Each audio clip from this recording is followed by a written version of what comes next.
Please subscribe my channel. The message came on a regular afternoon, 3 years after a painful chapter that I no longer thought about much. We need you at our wedding for closure. There was no sorry, no mention of what they had done, just a request using calm, therapy-style words. I read it once, felt no big emotion, and typed 2 words, no thanks. Then I set my phone down and went back to my day.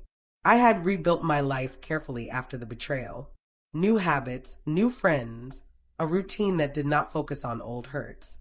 I had learned that closure is not something others give you. It is something you create by moving on without asking for their okay. The affair had ended my marriage and my friendship all at once. But time had given me something stronger than anger, clear thinking. I was not running from the past. I had made peace with it.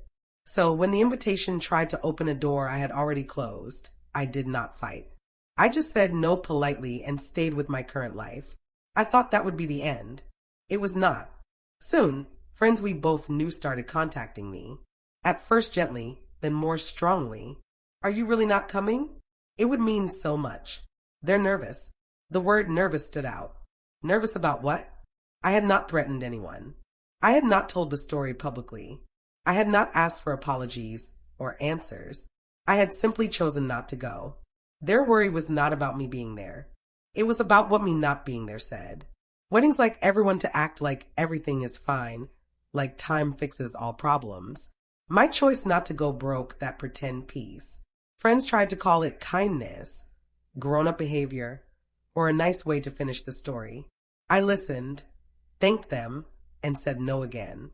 I have learned that staying quiet can be a strong boundary, just like words. And boundaries make people uneasy when they cannot talk you out of them. The calls kept coming with different voices but the same idea. Some asked if I was still mad. Others said I was holding on to bad feelings.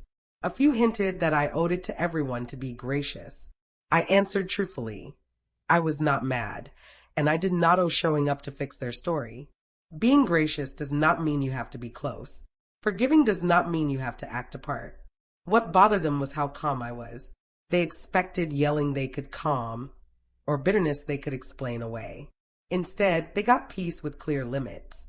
I saw then that me not going had become like a mirror. It showed the uneasy feelings everyone else had learned to ignore by acting like enough time solves everything. Time does not fix anything without people owning what they did. I had done my healing quietly.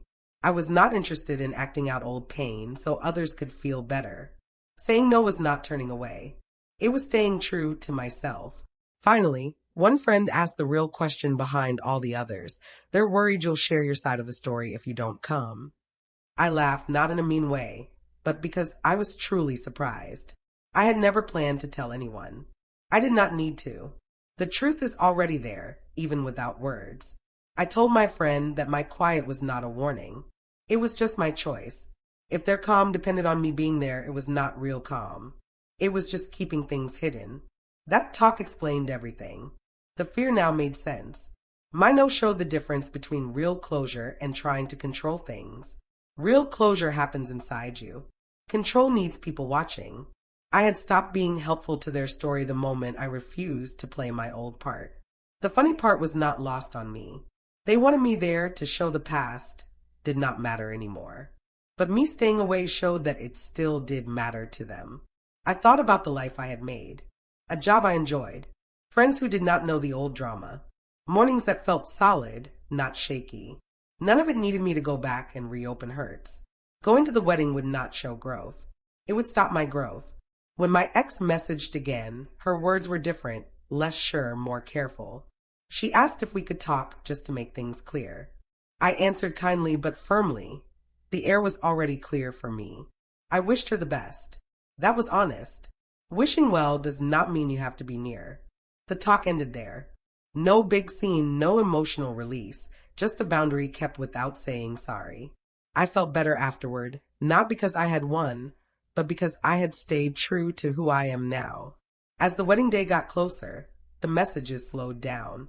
The worry turned into quiet talk and guesses among others. I did not join in. I did not need to fix stories I was no longer part of. On the actual day, I went hiking with friends who knew nothing about my old life. We laughed, ate together, and watched the sunset with no special event. That night, my phone buzzed once. A message from someone I had not heard from in years. Everything felt tense. They kept asking if he would show up. I turned off the phone. Me not being there did not ruin anything. It just showed something true. You cannot build a new start on a past you will not face. And you cannot ask for closure from someone you never gave truth to. In the weeks that followed, the chatter finally stopped. Some friendships changed and came back on new, honest terms. Others faded. That was okay. Staying true to yourself means some people who like things easy will leave. What stayed felt real. I noticed how often we mix up forgiving with always being available, and growing up with staying quiet. True growing up knows when to walk away. I did not avoid pain. I grew past the need to show it for others. The wedding happened. Life went on. With each normal day, my choice felt more clearly right. Boundaries do not make you hard. They make you clear. They give space for the life you are really living, not the one people remember. Looking back, the message asking for closure was not about healing. It was about feeling safe. My no thanks was not cold. It was respect for myself. The start of this story was a betrayal that broke two close relationships at once. The end was quieter, choosing not to be used as a background piece in someone else's happy ending. My absence caused worry because it could not be controlled, changed, or spun differently. And that was never my job. Closure does not come from events or people watching. It comes from living well without opening doors that once taught you how to walk away. I went back to my life, and it held strong.